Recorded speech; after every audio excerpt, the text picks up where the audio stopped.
알고 싶었다. 주목받는 자리에서도 고요해질 수 있는 방법을, 속도를 높이는 이유와 천천히 달려야만 볼 수 있는 것들에 대해, 누구를 웃게 해야 하는지, 무엇과 손잡아야 하는지. 지금 당신은 되고 싶었던 당신인가? 나는 그렇다. 당신의 가장 찬란한 순간, 임팔라. Chevrolet, find new roads. 이 광고가 흐르는 30초 동안 굶주림으로 사라져가는 아이들은 6명. 당신의 전화 한 통이 이 아이들의 생명을 지킬 수 있는 빵과 물이 됩니다. 한 아이의 생명을 구하는 것보다 더 값진 일이 있을까요? 월 2만 원이 만드는 작은 기적. 지금 당신의 전화로 시작됩니다. 1899-7325 1899-7325 Save the Children.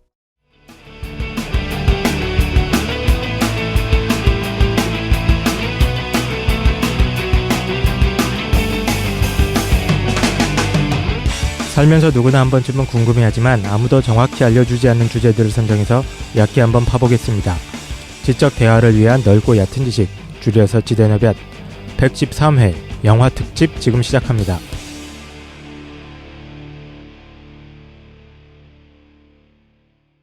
한 주간 잘 보내셨습니까? 네. 오늘은 자기소개로 시작한 날입니다. 저는 신자유주의 미스테리 관심 많은 최 사장입니다. 덕이 많은 덕실입니다. 안녕하세요. 갈수록 숨쉬는 게 무거워져가는 깡쌤입니다. 숨쉬든 무겁게. 네, 안녕하세요. 김도인입니다. 김도인 인문 베스트셀러 2위. 김 작가님 되셨군요. 야, 지금 책도 안 나오고 예약 판매만 하고 있는데. 네, 알고 보면 책도 감사합니다. 사실은 안 쓰셨다는 소문이. 지금 쓰고 있다는 소문이 있어요. A4로 뽑고 있다고. 네. 맞습니까? 숨쉬듯 가볍게인가요? 책 제목이? 네네. 숨쉬듯 가볍게. 오늘 이제 예판한 지 한 일주일밖에 안 됐는데 책이 안 나왔는데 알라딘 인문 2위, 와. 예스24 인문 3위였어요. 네. 이게 뭐 야, 장난 아니다. 수면 무호흡적 환자들이나 네. 뭐 천식 환자들을 위한 책인가요? 네, 다 고쳐드려요. 아, 네. 말도 안 되는 얘기라고 있어요. 이거 뭐 오늘은 뭐 얘기할 거 없이 책이 실제로 나오면 그때 나오지도 좀 않았어. 본격적으로 한번 얘기 같이 해보는 것도 괜찮을 것 같습니다. 네. 기대되는구만. 오늘은 뭐 할 차례냐? 새로운 에피소드가 시작하는 날입니다. 지난주까지 우리 여행지 특집을 진행을 했어요. 그죠? 네. 그리고 새롭게 시작하는 거는 영화 특집으로 돌아왔습니다. 빰빰. 지난번 영화 아니었어요? 지난번에 했던 거는 사실 여행지 특집인데 혼이 영화 쏙 2편이나 빠졌어. 본 것 같은데 우리. 조용히 해. 그래서 어쨌든 영화 특집을 진행하게 됐습니다. 그래서 자기가 재미있게 인상 깊게 봤던 영화들 혹은 뭐 개봉을 곧 하는 영화들에 대해서 자기가 알고 있는 것들 오. 이런 것들에 대해서 4회에 걸쳐가지고 좀 재미있게 한번 진행해 보려고 하고 있습니다. 그래서 오늘 첫 번째로 다룰 내용은 독실이가 준비했죠. 뭘 준비했냐면은 패러그린과 이상한 아이들의 집 맞습니까? 영화 제목으로는 그러니까 원래 이제 이거는 책 제목이고요. 아, 책 제목이 베스트셀러예요. 근데 이게 영화화가 돼갖고 이제 좀 있으면 개봉을 하거든요. 아. 영화에서는 미스 페러그린과 이상한 아이들의 집. 미스 패러그린? 네. 영화 제목이랑 책 제목이 다 원제약 제목이 다 다른 거구나. 영어로는 같습니다. 미스 페러그린's Home for Peculiar 모르겠다. 그래 잘 읽은 것 같은데. 칠드런을 못 읽냐? 칠드런. 예. 그렇구나. 이상했어. 곧 개봉할 예정에 있는 영화인 거죠. 아, 네네. 그래요? 그래서 협찬이 있어가지고 우리가 본격적으로 한번 재미있는 내용이기도 하고 해서 다뤄보려고 하고 있습니다. 책 자체가 되게 재밌어요. 그래서 이 내용도 하는 건 좋은데 원래 책의 줄거리라든가 어떤 배경이 되는 게 뭔지 설명하는 거에 앞서서 사실 영화는 감독이 누구냐도 되게 중요하잖아요. 그렇죠. 근데 이 영화가 지금 좀 회자되고 있는 이유 중에 하나가 팀 버튼 감독이 이제 팀 버튼 하는 거야. 거거든요. 그래서 뭐 팀 버튼 감독은 앞에다 뭐 팀 버튼에 막 이렇게 붙일 정도로 그쵸. 사실은 특별함이 저는 있어서. 그 왔다 갔다 하면서 그 버스 광고나 뭐 이런 거 광고를 본 것 같아. 그래서 뭐 별로 뭔가 싶었었거든. 별로였어요? 팀 버튼 거였구나. 색감이라든가 이것만 봐도 느낌이 오지 않나요? 이건 팀 버튼 거구나라는 색감이 싹 오는 그 화면 색감 이런 것들이 독특해 보이긴 했었어. 그렇죠. 네. 그래서 그거에 대한 많은 분들이 기대하는 것도 있는 것 같아서 우리 간단하게 팀 버튼 감독이 어떤 사람인지 다뤄보고 필모그래피도 간단하게 나눠본 다음에 그 다음에 이제 책을 베이스로 해서 영화 내용을 살짝만 한번 해볼까 해요. 팀 버튼 감독 같은 경우에 이제 할리우드에서 네. 흥행성도 갖췄지만 그 자체가 하나 브랜드처럼 되신 분이죠. 그렇죠. 맞아요. 흥행성을 갖추긴 갖췄습니까? 그게 어마어마한 흥행작들이 너무 정말? 많아요. 근데 그렇죠. 근데 한국 사람들은 잘 안 보는 것 같긴 한데. 생각보다 팀버튼이라고 하는 이름이 너무 유명한데 브랜드 그거의 같아요. 맞아요. 브랜드가 됐죠. 말씀하신 것처럼 그러니까 영화 팀버튼. 제목에 아예 감독 이름이 들어가는 경우가 많지 많지 않은데 않으니까 뭐 스티븐 스필버그가 들어가고 예. 누가 있을까? 그 아바타 만든 감독이 누구였더라? 카메론. 제임스 카메론도 제임스 있고. 카메론. 제임스 카메론 감독이라든가 크리스토퍼 놀란. 크리스토퍼 놀란. 그다음에 이제 고전 영화들 중에 뭐 알프레드 히치콕의 히치콕. 이렇게 네네. 이런 작품들이 있는데 마치 그런 느낌으로 하나의 브랜드가 돼버린. 그쵸. 그렇네. 팀버튼. 그런데 이제 필모그래피를 보면 생각보다는 그렇게까지 이제 흥행의 보증 수표는 아니에요. 우리나라를 기준으로 하면 이제 2016년 기준으로 봤을 때 이상한 나라의 앨리스 2010년에 나왔었는데 그게 200만 명이 조금 넘었어요. 200만 명. 네. 한국에서. 한국에서. 네네. 그리고 찰리 초콜릿 공장이 이제 오. 2위인데 2005년에 나왔는데 128만 명. 그렇게 많지 그쵸. 않아요. 생각보다 이름에 비해서. 1000만 명 정도 될 것 같은데. 그리고 찰리 초콜릿 공장은 다 알잖아요. 이름을 하면 그런 영화 있었어라고 다 아는데 120만 명 좀 넘었고 그 다음에 이제 스위니 토드 어느 장욱한 이발사 이야기 그게 70만 명이 좀 안 돼요. 제목은 되게 유명한데. 뭐 유령 신부가 43만 명, 빅피쉬도 유명하잖아요. PPC. 그 7만 맞아. 2천 명이었어요. 정말요? 깜짝 놀라는 제 인생 걸 영화 중 하나인데. 사실 그래요? 네. 가위손 같은 경우에는 가위손. 이제 비디오로 많이 봤었잖아요. 영화로는 아니고. 네네. 그죠? 당시에는 몇 년이 나왔지? 가위선이? 그게 90년에 나왔던 영화였고 2014년에 재개봉을 했는데 그 재개봉한 거 이제 관객 수를 카운트했을 때 5,800명밖에 안 봤어요. 5,800명이라고요? 가위손은 누구나 다 알잖아요. 그렇지. 왜냐면 그럼에도 명절에도 매년 똑같이 틀어줘. 그래서 그럴 수도 네네. 있겠구나. 그래서 박스 오피스 수로는 이제 우리가 이야기하기 힘들긴 하지만 그렇죠. 그러니까 보증 수표 같은 건 아니고 사실 생각보다 망작도 많습니다. 예. 근데 이제 미국 안에서 특히 이제 할리우드 안에서나 전 세계 시장에서는 뭐 흥행성이 꽤 있는 감독이긴 하죠. 우리나라 성적이 조금 상대적으로 좀 처져 보이긴 하는데 그럴 수도 전 있겠구나. 세계적으로 치면은 뭐 꽤 뭐 2억 달러, 뭐 1억 달러 이상짜리 영화들 꽤 많이 만들었습니다. 맞습니다. 배트맨 같은 경우에가 그러니까 우리가 알고 있는 배트맨은 크리스토퍼 놀란의 배트맨 말고 그 이전의 배트맨 있잖아요. 그게 이제 2억 5천만 달러를 벌었어요. 흥행 성적이. 2억 5천만? 예, 네네. 89년도 영화인데 네. 그때 당시 아마 초과했을 거예요. 당시 역대 1위까지 예. 올라가서. 그래. 네네. 그 다음이 이제 2위가 세계적으로 2위가 찰리 초콜릿 공장이고 그게 2억 646만. 달러. 네, 달러. 예. 그럼 2천억을 본 거예요? 이게 또 이제 초대박 중에 하나인 거죠. 그렇구나. 대박 중에 하나. 상대적으로 한국에서는 잘 네네. 흥행이 안 됐구나. 네, 가위손 같은 경우도 이제 5,600만 달러 이렇게 했었는데 근데 이런 뭐 흥행 성적 이건 흥행하는 감독이다 이거로만 따지기에는 우리나라도 뭐 쌍천만 감독의 영화에 대한 이제 평가는 좀 호불호가 갈리는 거 보면 쌍천만? 네, 천만이 뭐 이렇게 2개 있는 감독 같은 게 쌍천만이에요. 전문적으로 쌍천만이라고 네. 하는 거예요. 예. 그런 거 보면 꼭 이제 흥행을 잘했다고 해서 이제 이게 좋은 영화다 아니다를 이제 그렇긴 평가하기는 하지. 그런 것 같아요. 근데 팀버튼이 독특한 게 있어요. 색깔이 있고 자기 색깔이 있고 거기서 강하죠. 그렇죠. 캐릭터에 대한 특징들도 있기 때문에 일단 어떤 생애를 사는지 간단하게 좀 살펴보면 좋을 것 같아요. 그럼 오늘은 이제 팀버튼의 생애부터 좀 말씀해 주시면 그렇죠. 그게 1부고 2부에서는 우리가 이제 패러그린과 이상한 아이들의 집을 한번 다뤄보려고 합니다. 예, 기대됩니다. 근데 팀버튼 매니아 분들도 많이 있으실 것 같아요. 그래서 그렇죠. 그분들이 조금 더 이제 보충해서 다음에 한번 나는 이런 영화 이렇게 봤었다, 좋았었다 이렇게 언급해 주시면 또 좋을 것 같기도 특히 하고요. 영화 좋아하시는 분들은 팀버튼에 아주 열광하는 분들이 있죠. 그렇죠. 자기 색깔이 강한 건 되게 어떻게 보면 저는 좋은 것 같거든요. 이게 내 취향일 수도 있고 아닐 수도 있겠지만 나는 팀버튼 영화 아니면 안 봐 이런 경우는 없잖아요. 근데 이제 내 취향이 아니라고 하더라도 자기 색깔이 강한 영화를 보는 건 좀 즐거운 일인 것 같아요. 그래도 네. 자 팀버튼에 관하여 58년 LA에서 출생했습니다. 58년 개띠시죠. 개띠네요. 저도 달에 그 체일만큼 많다는 58년. 그거 몰랐어. 한국에서 58년이 제일 많아요. 아 그렇구나. 미국도 그런가? 저랑 그러면 그거네요. 띠동갑이네. 예? 저 82년. 갑자기 왜 나이 예, 알겠습니다. 공개를? 개띠에서 반가워서 헷갈리는구나. 네네. 12분의 1이니까. 버뱅크에서 성장을 했고요. 소년 시절에 이제 쓰레기 버리기 금지 포스터로 상을 받았어요. 깜짝이야. 그 정도 상은 받아줘야죠. 그랬구나. 그런 거 했었구나. 자, 그리고 상을 받은 다음에 애니메이터가 되기로 결심을 했어요. 소년 시절부터.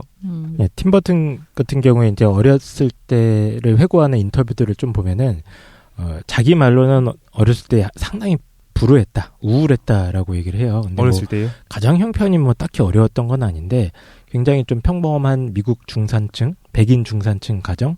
사가졌네. 예, 교회에 이제 그 영화 보면 나오지 않습니까? 한적한 교회에 뭐 이제 2층 집, 3층 집 딱 올라가 있고 그 앞에 앞마당에 이제 잔디 쿨러 돌아가고 자동차 있고. 예, 그렇죠. 자동차 있고. 예, 딱 그런 집에서 좀 살았던 것 같아요.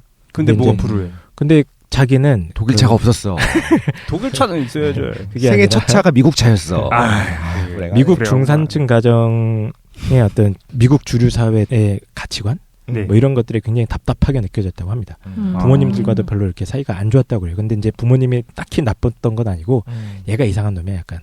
팀버튼이라는 사람 빠따 맞아야 자체가 되는구나. 예, 그래서 워낙 독특한 세계를 갖고 있었기 때문에 그거를 이해받지 못해서 좀 우울하고 이랬던 시절을 많이 겪었던 것 같습니다. 그래서 그게 영화에 많이 예, 드러나죠. 그 굉장히 많이 드러나죠. 아웃사이더에 대한 어떤 애착, 맞습니다. 예. 사랑 이런 것들이. 예. 그러니까 본인 그래요? 스스로의 기본 정서 자체가 아웃사이더라고 생각하는 게 있어요. 그러니까 내 세계가 이 사회에서 잘 인정받지 못할 것 같고. 중2병 아닙니까? 예, 중2병이죠 전형적인. 타임보다 민감했던 거 아닙니까? 근데 진짜 그런 느낌 들어요. 타임보다 민감한 느낌. 그래서 어렸을 때 막 공포 영화 이런 거 엄청 좋아했다 그러고 혼자 막 책 귀퉁이에다가 이상한 그림 그린 애들 있잖아요. 귀퉁이에다가. 예, 그래서 만화 그리고 일러스트 그리고 이런 걸 갖다가 아주 어린 시절부터 굉장히 많이 해서 그림 그리는 게 거의 유일한 탈출구였다. 이렇게 얘기를 하기도 하더라고요. 그래서 이제 지금 얘기했던 게 중학교 3학년 때 이제 그 대중에 소개된 최초의 작품이죠. 팀버튼의 쓰레기 무단 투기 금지 포스터. 이때 애니메이터가 되려고 그랬군요. 그래서 거기서 1등 하는 바람에 그 지역에서 1년 동안 이 그림이 붙어 다녔대요. 아, 그래? 네. 그러니까 어떻게 보면 공감받지 못하던 음. 학생이 그려서 낸 것이 이제 대중에게 소개될 때 사람들이 칭찬을 해준 거잖아요. 거기서 이제 뭔가 이게 카타르시스를 느끼고 내 길이구나. 그랬겠구만. 네. 도희님 진단해 주십시오. 팀버튼 어떤 사람입니까? 전 이거 너무 이해되는데요. 왜? 아, 그래요? 저도 어렸을 때 사람들이 사는 세계관 자체를 이해를 잘 못했어요. 사람들이 하는 말이나 행동 방식 같은 거를. 근데 누구나 사람들마다 자기 특성이 있으니까 정서적인 게 조금 예민하거나 아니면 남들이랑 다르다고 느끼면 이렇게 형성될 수 있는 것 같아요. 왜 지금은 이해 잘하는 것처럼 말씀하지 마. 그럼 팀버튼 감독한테도 그 책 한 권 보내주시면은. 네.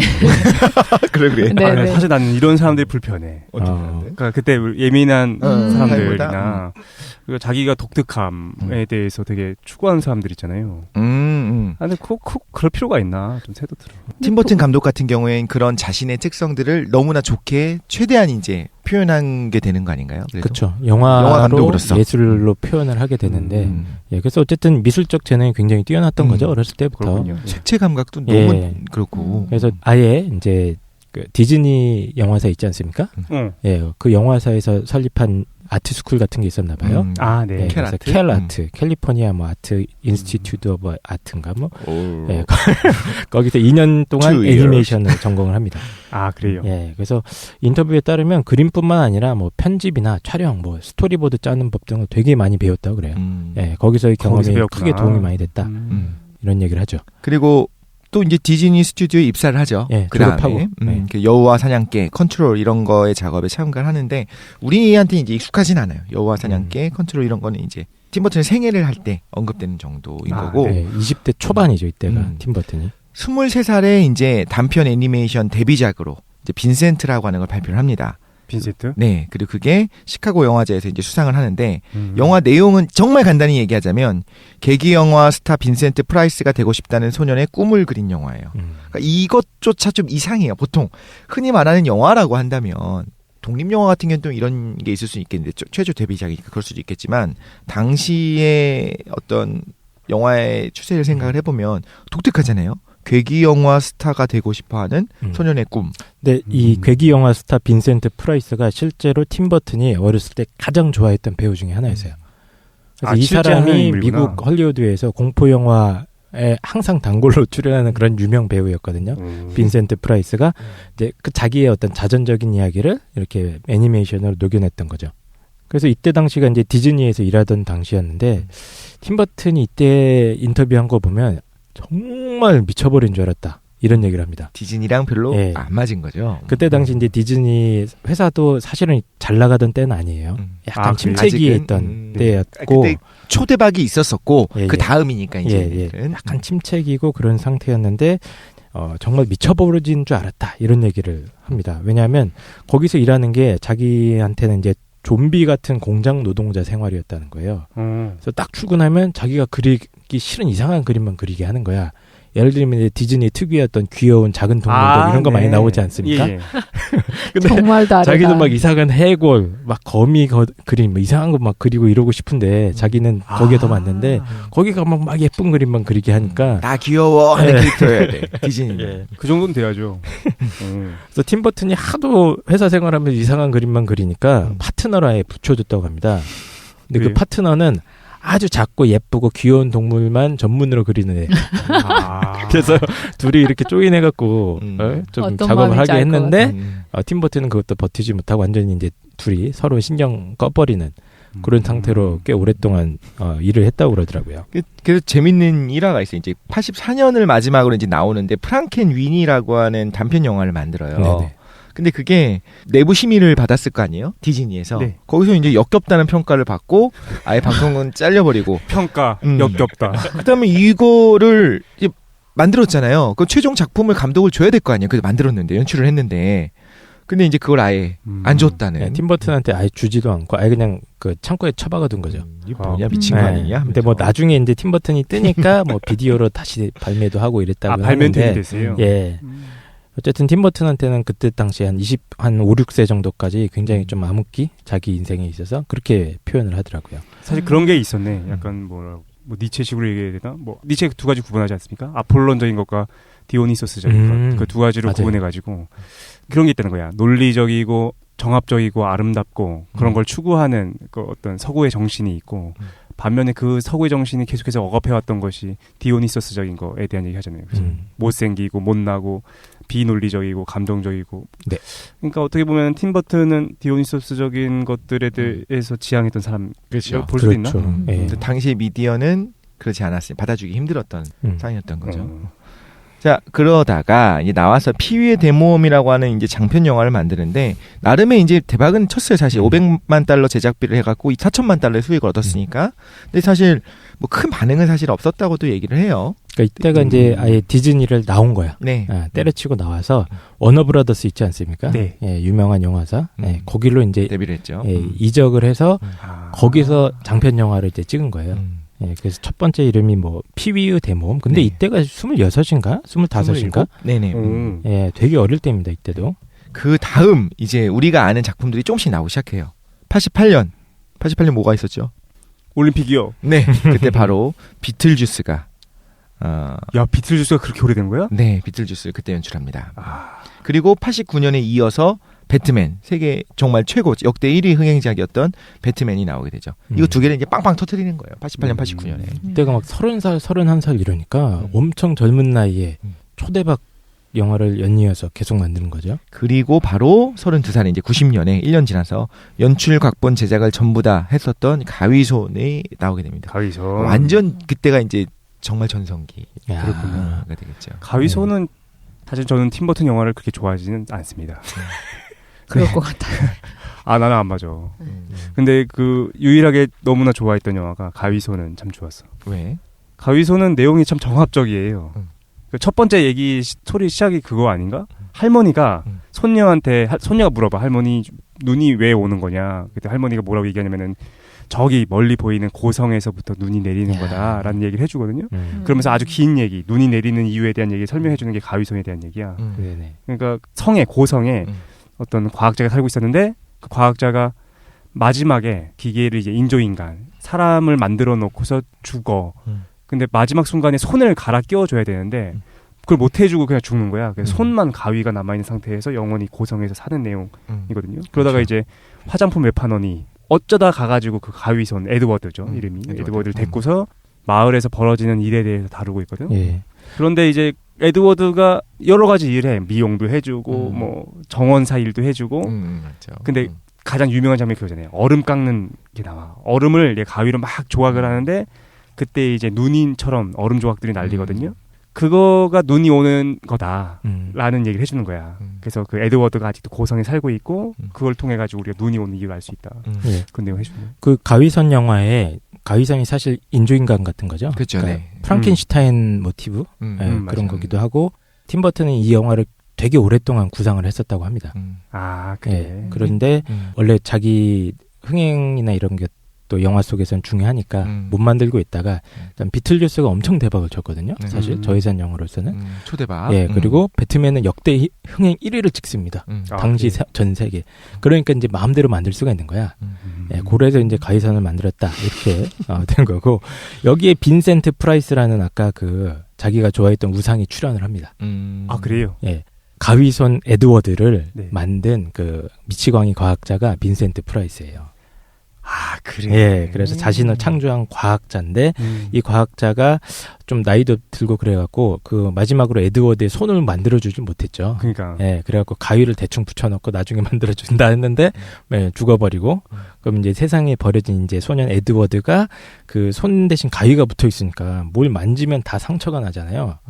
그래서 실제로 그 자기를 창조한 아버지의 죽은 시체 머리를 이렇게 만지다가 머리를 잘라요. 예, 그런 그 장면 있었나? 그런 장면도 있고 어쨌든 그래서 타인과 접촉하는 것도 어렵고 소통할 수 없는 그런 상태에 놓인 뭐라고 해야 될까 별종에 대한 이야기인데 사실 이거는 팀 버튼 자신에 대한 그렇죠. 이야기. 자전적 이야기고. 굉장히 자전적인 이야기입니다. 그리고 팀 버튼 영화의 전형적인 그 프릭이라고 하는 그 별종 그렇죠, 그렇죠. 계속 별종. 나오게 되거든요. 예. 그리고 그게 팀 버튼의 색깔을 그렇네. 딱 계속 결정하는 나오는구나. 거죠. 예. 네, 가장 중요한 특징 중에 하나예요. 아웃사이더이기도 하지만 일종의 그 프릭이 계속 나오게 되고 그러니까 계속 이상한 형태를 띠고 있는 애들이 계속 나오는구나. 그렇죠. 영화에서. 그리고 선한 형태로도 나오는 선한 프릭이 있고 나쁜 프릭이 있어요. 아. 별종들. 근데 이제 별종의 가장 큰 특징이 뭐냐면 주변 세계랑 뭔가 교류를 하긴 하는데 이건 좀 뭐라고 해야 되지?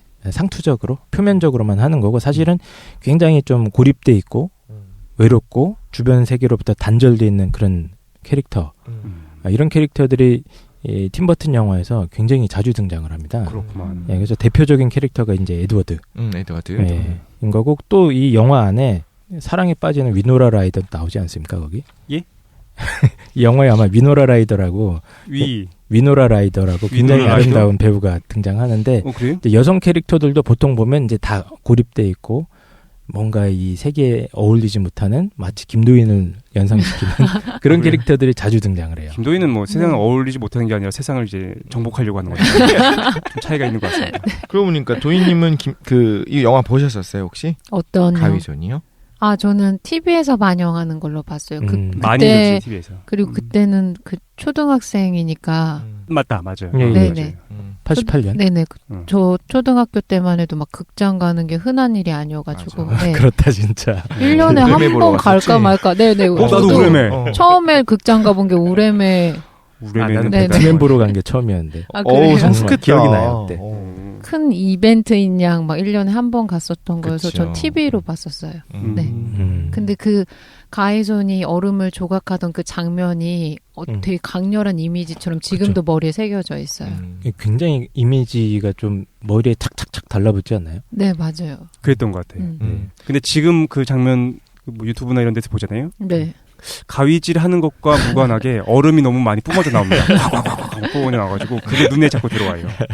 나중에 참고해서 보시면 네. 좋겠어요. 공기가 같이 섞이기 때문에 네. 불어날 겁니다. 네. 알겠습니다. 살다 보면. 그래서 이제 속상하다. 그 이미지 얘기를 해주셨는데 팀 버튼이 계속해서 인터뷰에서 강조하는 부분이 있어요.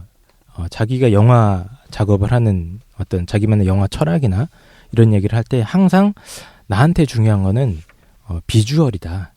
이미지다, 이야기가 아니다 이런 얘기를 굉장히 자주 합니다. 그런 것 같다. 야. 예. 그래서 특히 팀 버튼 같은 경우는 인물에 대해서 되게 생각을 많이 한대요. 그래서 팀 버튼 영화의 굉장히 중요한 특징 중에 하나가 영화 제목들이 대부분 다 어떤 인물입니다. 예를 들어서 배트맨, 비틀주스라는 영화도 사실 그 영화 속에 나오는 굉장히 기괴한 유령이거든요. 예. 그래서 이 사람 영화들 보면 거의 대부분이 그 인물들인데 이제 그렇구나. 가위선도 그렇죠. 우리나라에서 비틀주스를 그러니까 유령 수업이라고 번역을 하기도 하죠. 그렇게 하기도 하죠. 가위손이라는 캐릭터도 이제 아주 독특하고 그런 캐릭터인데 자기는 이 영화 작업을 하면서 그 인물이 가지는 의미에 대해서 되게 깊게 고민을 많이 해본대요. 예, 그리고 그 인물을 어떤 이미지를 통해서 배치해 주는데 좀 많이 신경을 쓰지, 뭐 이야기 구성의 플롯을 좀 치밀하게 만든다거나, 장면 연출이나 이런 거 편집 같은 걸 뭐 열심히 한다거나 이러진 않는다고 본인이 스스로 고백을 합니다. 예. 사실 영화를 보면 그래서 원작 소설이 있는 경우도 있고 그걸 약간 좀 재구성을 하기도 하거든요. 그래서 물론 더 탄탄해지는 경우도 있고 찰리 초콜릿 공장 같은 경우에도 조금 달라지거든요. 원작이랑 결말이 살짝 달라지기도 하고 그래. 예, 보충되는 부분들이 있곤 한데 한편으로는 여기서 이제 어떤 분들은 영화를 완전히 정합성 있게 짜임새 있게 흘러가는 그치. 걸 좋아하는 분들이 있어요. 그쵸. 인과가 명확하고 처음에 드러났던 거에 대해서 나중에 그랬던 거구나 하고 모든 것이 해결되는 영화를 좋아하는 분들이 있는데 그런 그쵸. 분들은 오히려 좀 허술하게 느낄 수가 있는 거죠, 영화가. 그래서 난 허술하게 느끼는 거구나. 예. 그러니까 팀버튼 영화를 볼 때는 인물을 중심으로 좀 봐야겠네요. 그렇죠. 네네. 그리고 왜 저렇게 했을까, 저 캐릭터 어떤 특징이 있을까를 생각해보면 더 재밌게 볼 수 예, 있을 것 같아요. 굳이 뭐 팀버튼 영화를 비판을 한다면 이제 그런 거에 대해서 편집이나 뭐 이야기 전개가 약간 좀 산만하지 않냐 이런 얘기도 하는데, 그러니까 팀버튼 영화 볼 때는 이제 그거에 대해서 너무 초점을 맞추기보다는 영화 속에 등장하는 인물들이 있지 않습니까? 네. 굉장히 독특한 개성을 갖춘 인물들이 많거든요. 대부분의 경우. 그리고 그 인물의 속성들을 표현하기 위해서 비주얼적인 측면이 굉장히 독특합니다. 예, 그래서 저 기억에도 남는 영화가 이제 비틀주스라는 영화였는데 그 유령들이 떼거지로 나오는 영화거든요. 비틀주스요. 예, 그래서 그 영화 설정도 굉장히 재밌는데 사후 세계와 현실 간의 경계를 완전히 허무는 영화예요. 그 영화가. 예, 최 선장님은 이제 사후 세계에 가면 뭔가 특별한 게 있고, 네네. 이 세상의 모든 문제가 사라질 것 같고 그러지 않습니까? 그렇게 보진 않아요. 그런 정도는 네네. 아닙니까? 예, 거기서 이제 어떤 이제 젊은 신혼부부가 갑자기 교통사고가 나서 딱 죽었는데 저승세계에 가려면 125년을 기다려야 돼. 그래요. 예, 그래서 이제 유령이 돼서 자기 집에서 사는 겁니다. 근데 자기 집에 사람들이 이사를 온 거야. 근데 그 새로 이사온, 예, 그쵸. 이사 온 사람들이 막 집을 어지럽히고 하니까 짜증나가지고 얘네들을 쫓아내려고 막 자기들이 이상한 뭐 연기를 하기도 하다가 안 쫓아내지니까 이제 비틀주스라는 이상한 유령한테 부탁을 하러 가면서 에피소드가 이제 꼬이기 시작하는 그런 영화가 있었던 것 같은데 거기서도 보면 굉장히 그 충격적인 비주얼들이 많이 나와요. 종이처럼 납작하게 눌린 남자라든가 뭐 허리부터 두동강이 난 여자라든가 이런 캐릭터들이 등장하는데 이제 죽었을 때 당시 그대로 유령이 되기 때문에 그런 거거든요. 아이고. 예. 잘 죽어야겠네. 예. 그래서 팀버튼 영화를 감상하는 여러 가지 포인트 중에 하나가 그 영화 속에 있는 인물의 독특한 개성, 그리고 그게 어떤 방식으로 좀 이미지화되는지, 비주얼화되는지 이런 것들을 감상하면 좀 되게 재밌을 것 같습니다. 네. 그럼 팀버튼이 그래서 재미있는 뭐 인터뷰들을 하다가 재미있는 말들을 해요. 그 중에 되게 인상적인 거를 뭐 한두 개만 꼽아보자면, 그러면 이제 내면을 알 수 있을 것이고, 그리고 그 영화를 이해하기 좋으니까 삶에 대해서 이렇게 얘기를 하더라고요. 나는 삶이란 궁극적으로 비극적이라고 생각하는 편이지만 대단히 긍정적인 방식의 비극성이다. 살다 보면 비극적인 일을 수도 없이 겪게 마련이지만 다 나쁘기만 한 것은 아니다. 그래서 나는 비극을 재미있게 표현하는 일이 좋다. 그래서 동화 같거든요, 분명히. 그렇죠. 그런데 좀 잔혹한 느낌이 나는 동화예요. 맞아요. 애들이 보기에, 혹은 또 어른이 보면 애들은 그냥 깔깔거리고 웃고 좋아할 수도 있어요. 그 사실 찰리 초콜릿 공장 같은 걸 보면서 저도 그렇게 느꼈는데, 네. 원래 원작 자체도 약간 좀 느낌이 나이 들어서 보면 싸늘한 부분들이 있는데, 그렇죠. 거의 막 애들이 되게 황당하게 죽는 거잖아요. 사실상 죽기 직전 그렇죠. 살아는 나는데 살아도 산 게 아닌 게 되는. 그런데 어른이 볼 때는 좀 잔혹하지 않나 맞아요, 싶은 맞아요. 생각이 들 정도로. 네, 잔혹동화죠, 잔혹동화들. 그리고 동화를 너무 좋아해요. 동화를 항상 만들고 싶어 하는 것 같은데, 이런 이야기도 했습니다. 삶이 원래 알 수 없는 거 아닐까? 모든 것들이 삶과 죽음에 알 수 없는 것들의 그늘 안에 녹여 있는데, 선과 악, 기쁨과 슬픔이 한데 뒤섞여 동시에 나타나니까 아주 기묘하고 복잡하게 뒤엉켜 있는 건데, 동화는 바로 그 점을 인정하고 있다는 걸 알게 되었다. 동화는 그 부조리를 인정하고 현실을 인정하지만 그때의 현실성이란 눈앞에 보이는 현실을 넘어선 것이다. 나는 동화가 훨씬 더 현실적이라는 것을 알게 되었다. 그래서 굉장히 말도 안 되는 판타지의 느낌으로 뒤엉켜 있지만 나중에 생각해보면 이게 우리 삶이랑 좀 일면 다 있는 부분들이 있고 이걸 추구하는 것 같아요. 예, 그러니까 이 잔혹한 괴물들이 이 사람 영화 속에서 항상 등장하는 게 유령, 괴물, 맞아요. 좀 별종 캐릭터들, 이런 캐릭터들이 많이 나오는데 그런 캐릭터들을 통해서 사실은 이제 우리 삶에 담겨져 있는 뭐라고 해야 될까, 이면의 담겨져 있는 어떤 진실성 이런 걸 자꾸 드러내고 싶어하는 것 같습니다. 그리고 자전적인 고백도 하나 했습니다. 사람들이 영화를 만드는 이유는 고등학교 때 데이트 상대가 없었기 때문이다. 사람들이 영화를 만드는 이유? 영화 감독들이 그 시기에 많은 감정들이 속에 고이기 마련인데 그걸 영화에 담아내는 거다. 이렇게 고백도 하고 어린 시절의 고통을 많이 겪을수록 어른이 된 후의 삶은 풍요로워진다라고 이야기하겠다고 합니다. 네, 그렇게 해서 이제 사실 빵빵 터졌던 영화 3개 시리즈 비틀주스, 배트맨, 가위손 그다음에 이제 배트맨 리턴즈까지 해갖고 이렇게 쭉 있었어요. 배트맨 2. 배트맨 2. 그것도 진짜 짱인데. 계속 있어요. 93년에는 크리스마스의 악몽 이거는 장편 영화 최초의 이제 스톱 모션 애니메이션 있죠. 하나씩 멈춰서 찍는 거죠. 그 애니메이션을 참 만들게 유명했지. 됐고. 저는 이 영화를 너무 재밌게 봤어가지고 일주일에 한 70초 정도 촬영을 목표로 했었대요. 정말. 천천히 천천히 해야 되는 거고 장편 영화로 이 스톱 모션으로 활용해서 장편 영화 찍는 게 사실 엄청 힘든 일이거든요. 그렇지. 예, 그래서 굉장히 힘들게 찍은 영화인데 그 영화도 보면 이제 각종 유령 괴물들이 떼거지로 등장을 하고 스토리도 굉장히 좀 재밌습니다. 그 할로윈 마을의 대빵인 잭이라는 남자가 있거든요. 이제 할로윈 마을. 예, 할로윈 마을의 해골 인간이에요. 그 모습이 생각난다. 그렇죠. 완전 해골 인간인데 다리 길고. 할로윈 마을이 너무 지루해 얘는. 근데 그 옆에 있는 크리스마스 마을에 딱 갔었는데 거기 너무 뭔가 재밌고 흥미진진한 거예요. 그래서 야 그럼 우리도 크리스마스 한번 해보자. 해서 산타를 납치하고 자기가 산타 역할을 하려고 하다가 이제 다 엉망진창이 되는 굉장히 재밌는 영화예요. 악몽이죠. 예. 근데 이거는 이제 연출을 직접 하진 않았었어요. 맞아요. 그런데 캐릭터 스토리 이런 것들을 직접 팀 버튼이 제작했었던 부분으로 그래서 이제 각본과 제작이 팀 버튼으로 보통 대표작으로 알려져 있는 것 중에 하나죠. 그리고 쭉 이제 뭐 있어요. 뭐 화성 침공, 슬리피 할로우, 혹성 탈출. 그다음에 이제 빅피쉬도 좀 유명하지 않습니까? 빅피쉬. 빅피쉬는 사실 좀 독특해요. 우리가 볼 때는 평범한 영화일 수 있는 거고 팀 버튼의 영화들 중에서는 조금 판타지적인 요소가 살짝 적게 들어가 그렇죠. 있는 다른 것보다. 그래요? 그리고 정말로 순수하게 감동을 추구하는 다른 것들은 약간 블랙 코미디 느낌이 나는 거였었다면 얘는 조금 색깔이 약간 다르고 톤이 팀 좀 버튼 다르죠. 자신도 인터뷰에서 보면은 자기가 지금까지 만들었던 영화 중에 대본이나 각본이 제일 좋았다. 빅피쉬가. 그 전에는 자기는 그냥 인물이나 캐릭터나 뭐 비주얼에 신경 썼다면 이건 이제 대본이 워낙 좋아서 이렇게 좋은 영화를 찍을 수 있었다 이러더라고요. 일탈을 한번 했네요. 대충 어떤 내용입니까? 이게 개봉한 건 2003년이고 한국에는 2004년에 개봉한 걸로 기억하는데 주인공이 이완 맥그리거 나와요. 아버지의 젊었을 때 역할로 나오는데 아버지랑 부자 관계가 드러나요. 근데 이제 아버지가 약간 아들이 생각하기에는 허황된 얘기만 하고 항상 뭔가 진실되거나 인생에서 어떤 거를 정확하게 말해주는 게 아니다라고 해서 커가면서 아버지랑 관계가 틀어지게 되거든요. 나중에 이제 아버지가 죽음을 앞두고서 그 과정에서 아버지 인생을 이해하게 되는 아들의 내용이 나와요.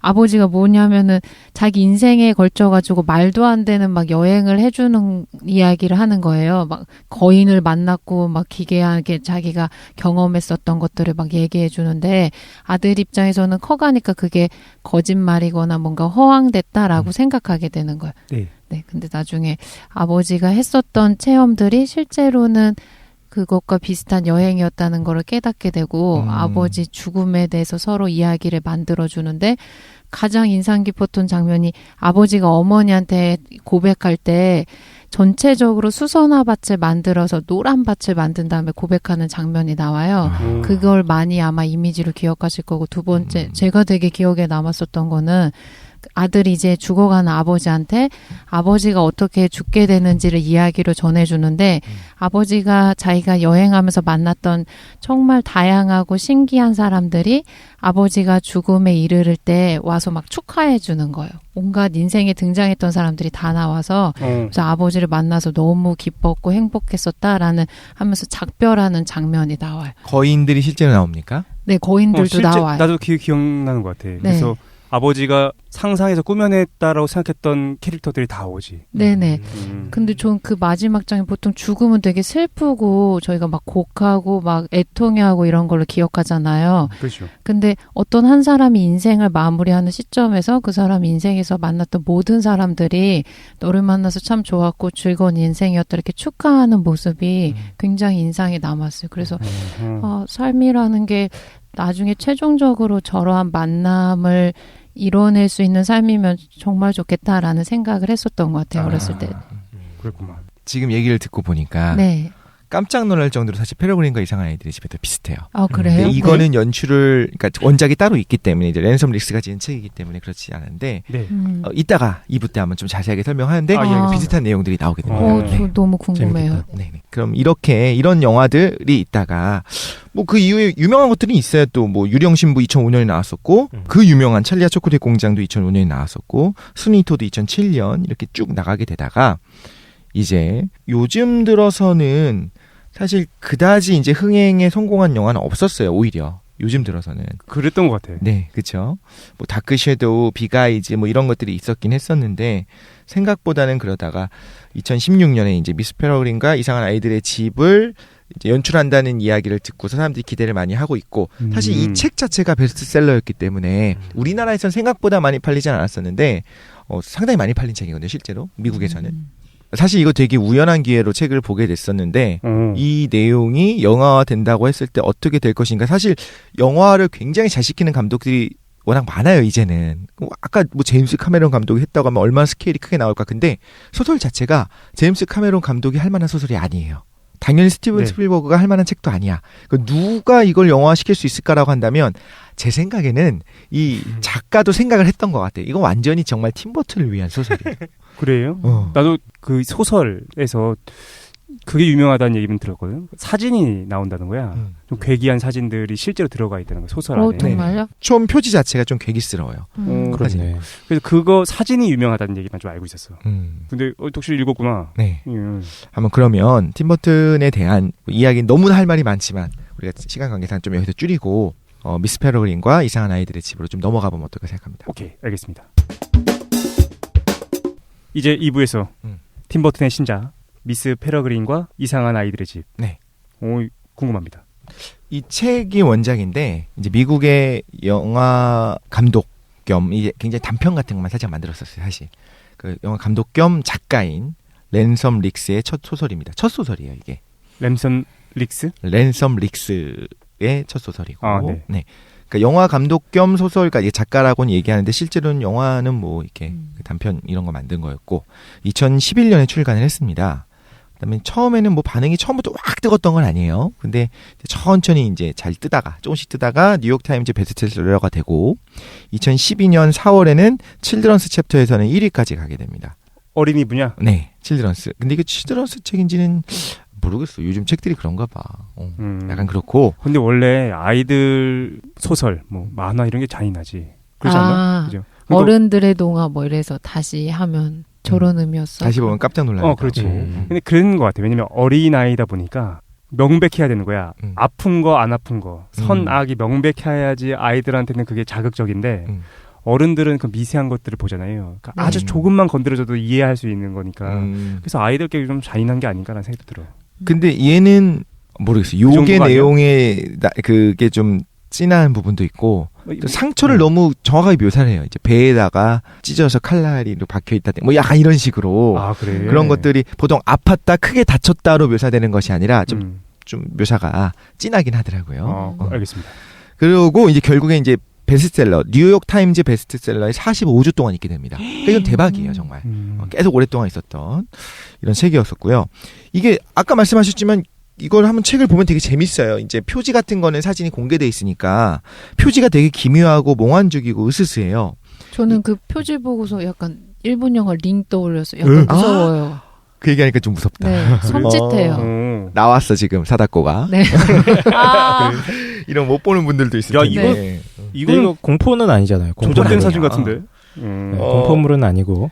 이 사진이 이제 독특하기 때문에 이 얘기를 꼭 할 수밖에 없는데 이 안에 이제 사파들 같이 있는 사진들이 되게 많아요. 이제 사파가 아니고 얘는 뭐냐면 사진이 원저 있었던 거예요.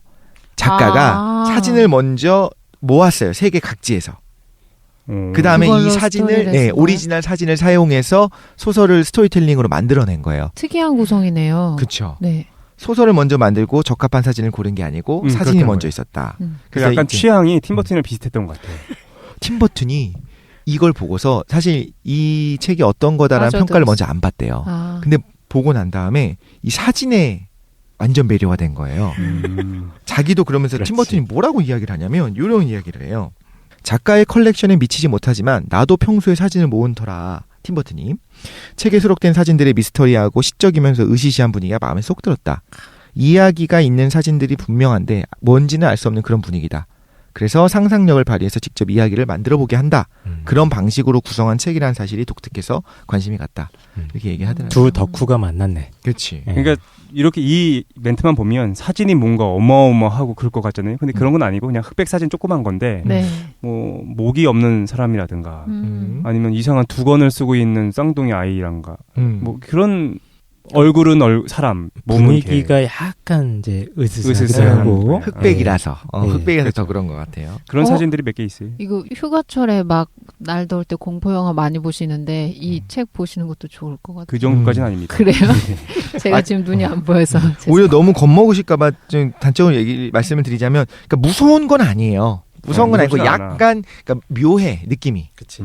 근데 사진 이제 저는 사진에 예전에 관심이 있었으니까 말씀을 드리자면 합성은 최소한으로 되어 있다라고 이야기를 하는데 아, 합성된 사진이요? 실제 사진은 아니에요? 그 컴퓨터 합성 말고 포토샵 합성이 아니고 예전에 그 합성보다는 눈의 착시 효과를 이용하는 것 같아 나는. 아. 그것도 있는 것 같지만 뭐라고 해야 돼? 합성도 있긴 있는 것 같아요. 옛날 그러니까 필름 시절에서도 그런 후처리가 가능했거든요. 네네. 인화하는 과정이라든가 이런 거에서 건판에다가 이렇게 좀 그런 것들을 좀 한 게 보이기는 해요. 좀 뻔해 보이는 사진들도 좀 있고 그렇죠. 어떤 거는 근데 이제 중요한 건 작가가 나 이 캐릭터가 필요해서 자기가 만든 건 아니라는 거죠. 아하. 자기가 골라냈었던 이미 컬렉션을 가지고 있었던 그 사진들, 원본 사진들을 가지고 이제 스토리를 만들어낸 겁니다. 사진에 숨겨져 있는 스토리들을 창작해내서 그렇죠, 그것들을 창작한 이제 거죠. 엮어낸 것 같아요. 서사구조. 맞습니다. 등장인물 간단하게 먼저 소개를 드릴게요. 많은 사람들이 나오는데 두 명만 얘기하려고 해요. 할아버지가 있고요. 주인공이 있습니다. 할아버지 이름은 에이브러햄 포트먼. 주인공의 이름은 제이콥 포트먼. 영화에서 그렇습니다. 영화가 아니라 주인공 책에서 남자예요? 그렇습니다. 네. 네. 할아버지 이름은 아브라함이고요. 에이브러햄. 에이브러햄이니까. 에이브러햄 링컨 그렇군요. 하잖아요. 아브라함이고 주인공 제이콥은 야곱이에요. 어? 이거 성경 그거네. 그렇죠. 유대인입니다. 아. 이게 되게 중요한 것 중에 하나로 이제 책에서 나와요. 손자인 거죠. 네, 손자입니다. 아버지는 건너뛰었고요. 네. 아버지 이름이 나오나 기억이 안 나. 아버지는 별로 안 할아버지. 중요하니까요. 그러니까 사실 그래. 빅피씨랑 다르게 이건 할아버지가 중요합니다. 네네. 할아버지가 격동의 삶을 보냈어요. 그래서 폴란드 태생이었고 오. 고아원에서 자라고 전쟁에도 참전했었고 그 증기선을 타고 바다를 항해하고 대항해 시대 이렇게 했었고 예. 말을 타고 사막을 가로지르고 서커스단에서도 활약을 하고 그리고 이게 좀 중요한데 총과 자기방어 야외 생존에 관한 모든 것을 알고 있다. 생존 전문가. 그 다양한 언어를 구사했다라고 이제 주인공이 묘사를 해요. 네. 우리 할아버지는 이런 사람이야. 너무나 다이나믹한 삶을 살았어. 이렇게 이야기를 하죠. 빅피쉬에서도 아버지가 서커스단에서 일하거든요. 그러니까 그 어떤 그런 게 있나 보나요? 그 랜섬 릭스가 염두에 두고 만든 것 같아 진짜로. 그러면서 그래요? 이제 인터뷰가 나중에 이제 보니까 찾아보니 궁금해서 자기는 정말 몰랐고 나중에 팀버튼이 관심을 갖고 있었다는 사실을 알았을 때 너무 기뻤다, 너무 좋았다 이렇게 이야기를 해요. 근데 작가 사진이 앞에 있는데 작가 되게 잘생겼어. 젊어 되게. 그래요? 근데 아무튼 너무 비슷한 부분들이 좀 있어요. 그런데 이제 주인공이었던 제이콥 포트먼은 할아버지가 영웅이었던 거예요. 어렸을 때는. 얘는 플로리다를 떠나본 적이 없는 꼬마고 중산층에 살아요. 얘 중산층이에요. 아니 중산층이 아니라 잘 사는 걸로 묘사가 돼요. 아 그래요? 뭐 잘 사는 유대인 중산층 가족인가 보지. 그래서 뭐 친구가 가난한 친구가 있는데 좀 민망할 정도로 나는 좀 잘 사는 생일 선물로 뭐 4년 된 고급 승용차를 받고 막 이런 내용들이 좀 나오거든요. 이게 소년인데? 나중에. 지금은 아직 애기고요. 근데 애기 때는 자기는 플로리다 그 좋은 데서 계속 살아왔으니까 폴란드에서 고아원에 다니다가 전쟁 나갔었던 할아버지가 자기 이야기를 계속 해줘요. 누굴 만났었는지 이야기를 하는데 그게 너무 사실인 거고 너무 흥미진진한 거예요. 그래서 얘는 뭘 원하냐면 할아버지를 동경해서 탐험가가 되고 싶어요. 나중에 그러고 싶어 한다. 그런데 이제 나이가 들면서 조금씩 철이 들 때 철든 수준은 아니고 얘가 뭔가 현실을 알아가기 시작하면서 할아버지가 얘기했었던 그 재미있는 이야기가 사실일 리가 없다고 깨닫기 시작합니다. 그러면서 이제 바로 책의 첫머리가 그거예요. 나에게 할아버지는 이런 사람이었으나 난 나이가 들면서 그게 사실일 리가 없다고 생각했다. 산타크로스가 없다는 걸 알아가는 것처럼. 네? 예? 네? 산타크로스가 없다는 걸 알아가는 시점이잖아요. 그거 7살쯤 되면 갑자기 궁금한데 몇 살 정도에 없다는 걸 알았습니까? 아니 우리 청취자분들이 그걸 듣고 깜짝 놀라면 어떡하려고. 아이고 이제 천기를 누설했네. 아이고 있습니다. 있습니다. 아니 농담을 그런 농담 하시면. 근데 진짜로 언제였어요? 산타크로스가 없다는 걸 알았던 거? 없다는 걸 알았던 게 언제였냐고요? 네네. 대충 고민하는 시점 있지 않나? 근데 나는 그 얘기를 듣자마자 아이 구라까네. 아주 어렸을 때부터 그랬던 것 같아요. 3살짜리인데 3살짜리. 아버지가 너 말 잘 듣고 아이고. 울면은 안 돼. 아이고, 이렇게 했을 때 구락하네. 구락하시네요. 스테파노 씨의 부모님, 신앙 고백이었습니다. 부모님 참 고생한다 이런 느낌도 들고. 예. 듣자마자. 너무 조숙하다 진짜. 독실이는 사실 저는 기억이 안 나요. 그냥 어렸을 때 언제까지 믿었던 것 같아? 그냥 그 믿었던 게 기억이 안 나요. 방금 저도. 전까지 믿었잖아. 이럴 리가 없어. 그래? 김도희는? 저는 언제 뭐 안 믿었다기보다 4학년 이후로는 오시지 않더라고요. 그래요? 그래서 되게 늘 기다리고 있었어요. 그때 우셨던 거예요. 울면 안 되는데. 나도 사실은 깡쌤이 비슷해가지고 듣자마다는 아니었던 것 같아요. 근데 불가능하다고 생각했어. 하룻밤이 24시간 그 짧은 시간 동안에 전 세계 인구가 몇 명인데 그걸 돌 수가 있을 것인가? 그러니까 그걸 몇 살 때 생각하냐고. 아주 어렸던 것 같아. 뭐 2살짜리가 전 세계 인구가 한 그 당시 60억 명 정도 이렇게 하진 않을 거 아니야. 그런가? 그래도 초등학교를 다니기 시작한 다음에 알지 않아요? 나도 정확히 기억이 안 나는데 아주 어릴 때부터 불가능하다고 생각했어요. 이게 불가능하다는 건 과학적으로 불가능하다는 걸 생각했다는 것 자체가 사실은 아주 어렸을 때라고 스스로 포장하고 계시지만 중학교 때입니다. 그렇군요. 이거 중학교 때였구만. 네, 왜 갑자기 그때까지 얘기하냐면은 믿었던 거야. 아주 오랜 나이까지 믿는 아이들이 있던 거야. 뭐 한 초등학교 몇 학년 그런 얘기를 가끔 듣거든요. 네. 그러면 어떤 애들이냐면 좀 부유한 아이들이었던 것 오히려 같아요. 때묻지 않고 그랬던 거 갑자기 생각이 나가지고 한번 얘기해봤습니다. 그럴 수 있겠네요. 자, 줄거리 이렇게 시작을 해요. 할아버지가 계속 어린 시절에 제이콥한테 이런 이야기를 해줘요. 나의 어린 시절에 이랬었어. 폴란드에서 태어나서 12살 때 부모님이 영국의 웨일즈 지방에 있는 어린이집으로 배를 태워서 보냈어. 이렇게 이야기를 한 거예요. 폴란드에서 태생이지만 부모님이 그쪽 어린이집, 그러니까 고아원으로 보낸 거예요. 고아원에서 자란 거고. 근데 왜냐면 폴란드에서는 괴물이 우글우글거리고 나를 죽이려고 막 괴물이 쫓아오거든요. 그래서 얘를 살리려고 보낸 거예요. 속상하다. 근데 웨일즈에는 괴물로부터 아이를 보호하기 위해 세운 근사한 어린이집이 있는데 거기는 아픈 사람도 없고 죽는 사람도 없고 지혜롭고 나이 많은 새 한 마리가 지키는 커다란 집에서 함께 모여서 살았다. 이렇게 이야기를 했어요, 할아버지는. 근데 이제 그 새가 뭐냐면 파이프 담배를 피우는 커다란 송골매가 이제 키우는 거예요, 애들을. 송골매요? 거예요. 네. 네네. 근데 송골매가 페러그린이에요, 영어로. 그래서 미스 페러그린 하면은 사실은 이제 미국 애들은 아는 거죠. 송골매 부인, 뭐 송골매 미스. 송골매 부인. 야, 그러면은 영어 송골매 씨. 번역을 그렇게 써야지. 송골매 부인과 이상한 아이들의 집 이렇게 써야지. 근데 미스니까 부인은 아니네. 미스예요? 뭐라고? 송여사. 송여사와 아이들의 집. 얼마 그치. 좋습니까? 괜찮다. 그런데 이제 얘가 7살이 되면서 죽이고 싶은 7살이 되면서 의심을 하기 시작합니다. 그래서 할아버지가 그런 이야기를, 그러니까 할아버지가 농담처럼 얘기하지 않고 그랬었어라고 이야기할 때 흥미진진하게 듣고 속상해하면서 듣다가 의심하는 거예요. 할아버지는 내가 지금 5-6살 먹은 어린애인 줄 아시나 생각하면서 7살에 왜 괴물이 해치려 했죠? 이렇게 물어보는 거예요. 그러니까 할아버지는 우린 좀 달랐거든. 날아다닐 수 있는 여자아이도 있었고 그 고아원에 어린이집에 몸속에 벌이 사는 남자아이도 있었고 바위를 너끈하게 들 수 있을 정도 힘이 센 남매도 있었고 투명인간도 있었고 구라까네. 뒤통수에 입이 있는 사람도 있었다고 이렇게 사진을 사진을 보여줬어요. 할아버지가? 사진을 보면 이제 믿어야지 어떡하겠어. 근데 그 사진이 이제 이 책에 나오는 거죠. 할아버지가 포토샵 CS3를 조작할 줄 이 아는. 비유와 상징을 모르는. 할아버지가 엑스맨이었다. 속상하다. 그렇구만. 하비에르 영재 학교를 다녔다. 근데 그러다가 이제 학교에서 미국 약간 그런 거 나오지 않습니까? 학교에서 동화 그대로 믿는데 그러면서 여자애들 앞에서 망신을 당한 거예요. 친구가 이렇게 닭질을 질러버렸어. 그래서 선언을 했어요. 어느 날 할아버지가 얘기해 주시는 그런 동화는 안 믿을 거예요. 그러니까 할아버지가 혼란스러운 것처럼 누가 그걸 동화라고 하디? 그러니까 당연히 동화죠. 이렇게 얘기하니까 할아버지가 알았다 하고 그 다음부터는 그냥 말을 안 했대요. 근데 이제 제이콥을 이해해 준 거죠. 쪽팔리니까, 부끄러우니까. 근데 이제 제이콥이 자라나면서 할아버지의 어린 시절 이야기를 이제 이해하기 시작하는 거예요. 그렇게 이야기했던 것들에 대해서. 할아버지는 힘든 삶을 살았을 거 아닙니까? 실제로 할아버지 가족 중에서 2차 대전이 일어나기 전에 폴란드를 떠난 사람은 할아버지가 유일했어요. 실제로. 실제로. 그래서 가족 친척들이 전부 다 할아버지 12살에 갔다고 했잖아요. 네. 16살이 되기 전에 전부 다 괴물에게 살해됩니다.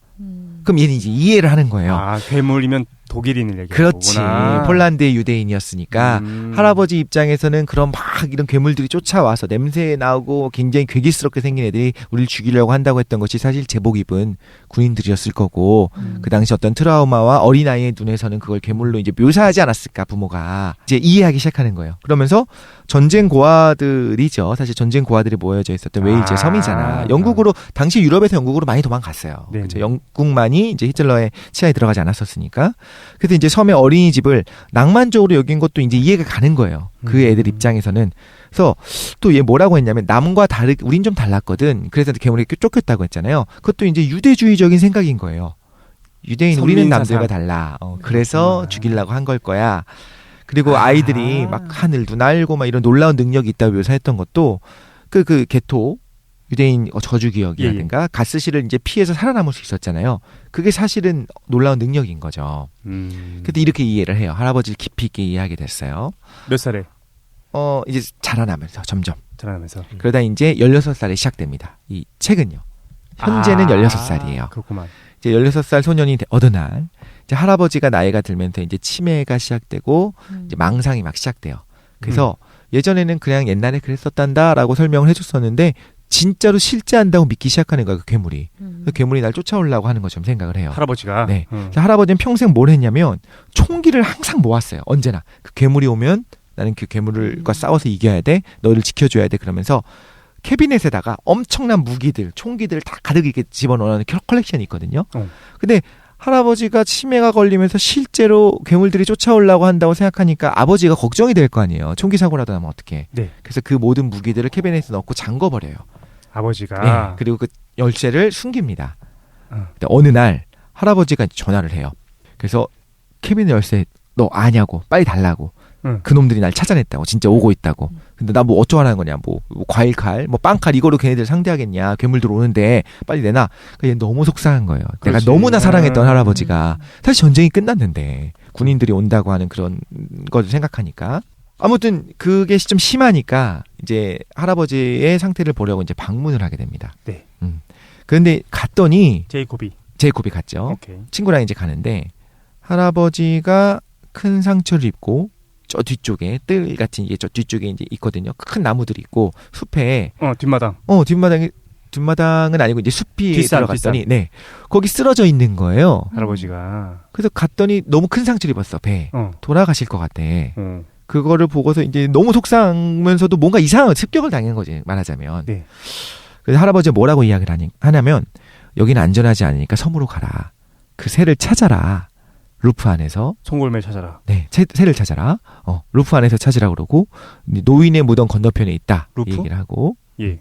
1940년 9월 3일 에머슨 그 편지 그들에게 소식을 전해라 제이콥 하고 이제 할아버지가 죽습니다. 유언인가요, 그게? 그렇죠. 약간 이상하죠. 그 약간 암호같이 되어 있잖아요. 암호같이. 예. 그리고 이제 제이콥이 사실 괴물을 봐요. 할아버지가 얘기했던 그 괴물을 봐요. 그러면 이제 혼란스러워하는 거예요. 무슨 괴물인데? 문어 괴물? 뭐 약간 그런 이상한 괴물을 봐요. 근데 자기는 이제 16살이 될 때까지 할아버지 망상인 줄 알았는데 진짜 괴물이 있는 거예요. 그걸 보고 이상한 거예요. 그래서 이제 경찰한테 당연히 얘기하겠죠. 경찰은 웃어 넘깁니다. 웃어 넘기는 거라기보다는 예 이렇게 알겠습니다. 몽타주를 그려줬더니 그걸 주고 가려고 하는 거야. 이거 가져가셔야 되는 거 아니에요? 아 맞다. 그러면서 가져가고. 아 그래요? 부모님한테 얘기. 괴물을 그려줬더니. 괴물을 이렇게 생겼어요. 이거 그려줬더니 부모님한테 얘기했더니 부모님도 그냥 너무 그래. 너무 힘들지. 그러니까 뭐 PTSD 같이 생각을 하는 거죠. 할아버지가 죽는 걸 봤잖아요. 16살짜리가. 그러니까 얘는 계속 괴물을 봤는데 자기도 이제 헷갈려하기 시작하는 거예요. 내가 본 게 괴물이 맞나? 그러면 이제 상담을 받기 시작하고. 그래요. 아무튼 그러다가 생일에 할아버지의 애장품인 렐프 월드 에머슨 시선집이라고 하는 거 선물을 받게 돼요. 할아버지 거예요, 그게. 시선집? 네. 에머슨? 시모은집. 시집. 에머슨의 시집. 근데 아까 할아버지가 뭐 40년 9월 3일 에머슨 그 편지 그들에게 소식을 전해라라고 했거든요. 네. 근데 이렇게 이상하다 싶어가지고 할아버지 책이니까 딱 펴는 순간 편지가 팔랑하고 떨어져요. 아.